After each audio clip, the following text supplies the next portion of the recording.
Introduction of badminton. Badminton is a racket sport played using rackets to hit a shuttlecock across a net. Although it may be played with larger teams, the most common forms of game are singles with one player per side and doubles with two players per side. Badminton is often played as a casual outdoor activity in a yard or on a beach.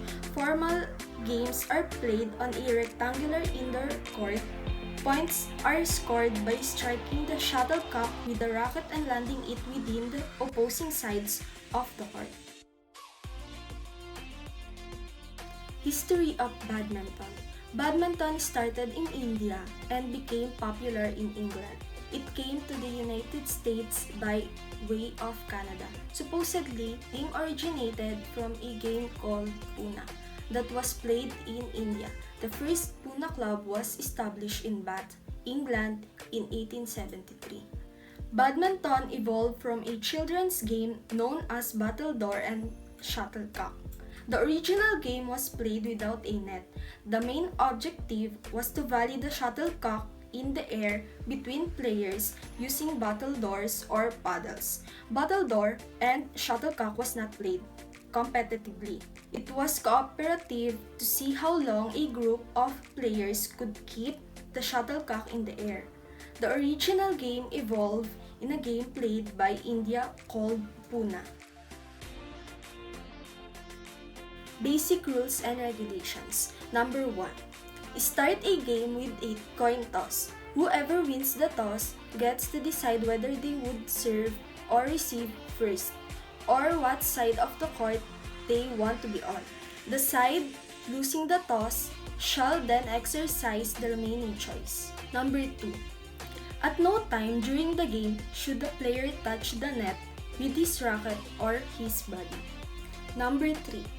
The shuttlecock should not be carried on or come to rest on the racket. Number 4.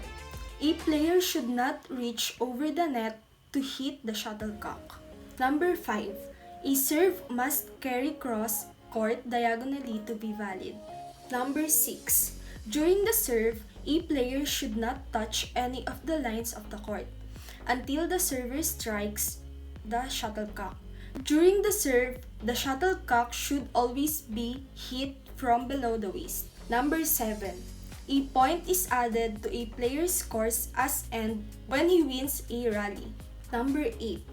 A player wins a rally when he strikes the shuttlecock and it touches the floor of the opponent's sides of the court, or when the opponent commits a fault.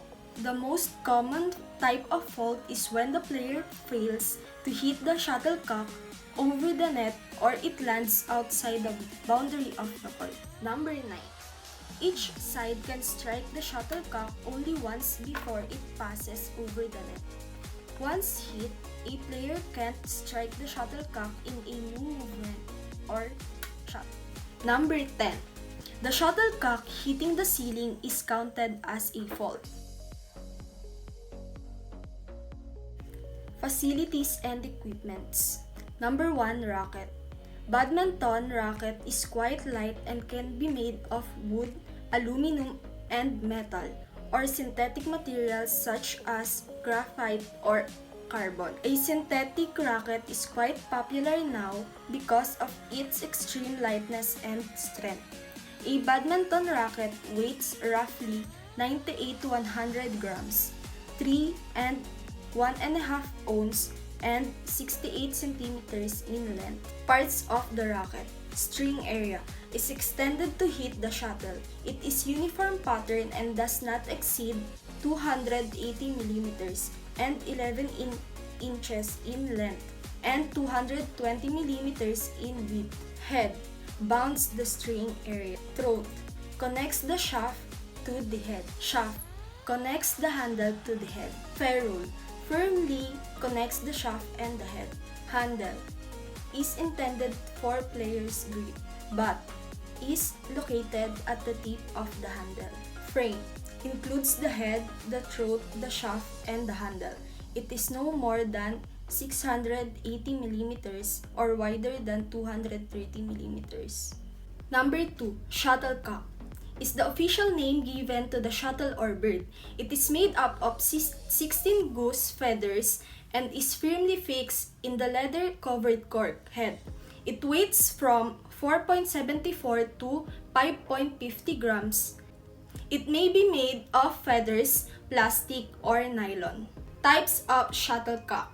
Feathered shuttle consists of 16 goose feathers. Its length is 62 to 70 millimeters. It must be fastened firmly with thread and other sustainable materials. Cork or base shall be 25 to 28 millimeters in diameter and is rounded on the bottom. Number 3, court. Although courts can be set outdoors, competitive badminton is generally played indoor where the wind and other elements will be known to affect the shot. The official badminton court is 20 feet wide, while the single court is 17 feet wide. 4. Post. The post should stand 5 feet and 1 inch in height from the surface of the court. They must be placed on the double sidelines for single as well as for doubles. They must also be firm to take the necessary tension when the net is strained across to its full height. There should be no gap between the post and the net through which a shuttle could pass. This can be ensured by the use of hooks down and inside of the post and draw cord along the bottom of the net. Number 5. Net. All the times it should be strained tightly so that its height from the floor is 5 feet long at the post. A measuring rod should be kept by the umpire's chair to facilitate regular testing to ensure the net is still and its correct central height and not has sunk. The forehand grip. It will be similar with the shaking of somebody's hand as you are holding this racket. Step 1. Put your right hand on the string area and slide it down until you hit the handle of the racket. Step 2. Close your 3 fingers, the little, the ring, and the middle finger. Step 3. Put your thumb above the middle finger. Step 4. Your index finger and thumb should form a V on the top of the racket handle. This is the proper forehand grip. The backhand grip. Step 1. To do the backhand grip, rotate your racket in the horizontal face. Step 2. Place your thumb on the wider part of the racket. This is the proper backhand grip. The 4 common strokes in badminton.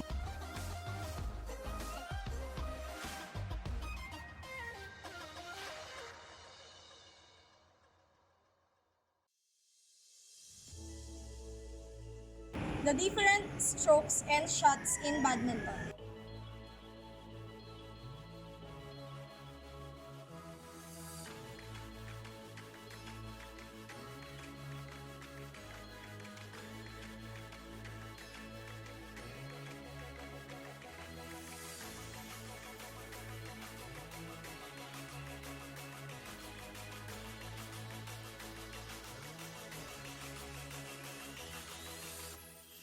Scoring system in badminton. A match consists of the best of 3 games of 21 points. Every time there is a serve, there is a point scored. The side winning a rally adds a point to its score. At 20 all, the side which gain a 2-point lead first wins the game. At 29 all, the side scoring the 30th point wins the game. The side winning a game serves first in the next game. Interval and change of ends. When the leading score reaches 11 points, players have a 60-second interval. A 2-minute interval between each game is allowed. In the third game, players change ends when the leading score reaches 11 points. This is for the singles. Scoring for the singles. At the beginning of the game, 0-0, and when the server's score is even, the server serves from the right service court. When the server's score is odd, the server serves from the left service court. If the server wins a rally, the server scores a point and then serves again from the alternate service court. If the receiver wins a rally, the receiver scores a point and becomes the new server. They serve from the appropriate service court, left if their score is odd and right if it is even. And this is for the doubles. Scoring for the doubles. A side has only one set. The service passes consecutively to the players as shown in the diagram. At the beginning of the game and when the score is even, the server serves from the right service court. When it is odd, the server serves from the left court. If the serving side wins a rally, the serving side scores a point and the same server serves again from the alternate service court. If the receiving side wins a rally, the receiving side scores a point. The receiving side becomes the new serving side. The players do not change their respective service courts until they win a point when their side is serving.